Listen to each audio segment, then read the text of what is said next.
Ryan இங்க பாருங்க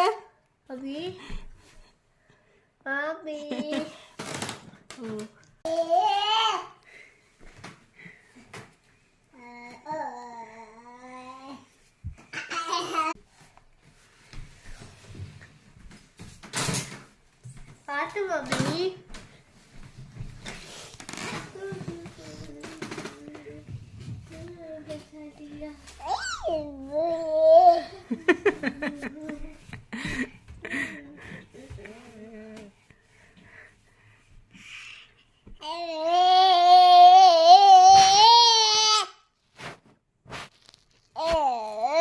Ryan hair எப்படி இருக்கு?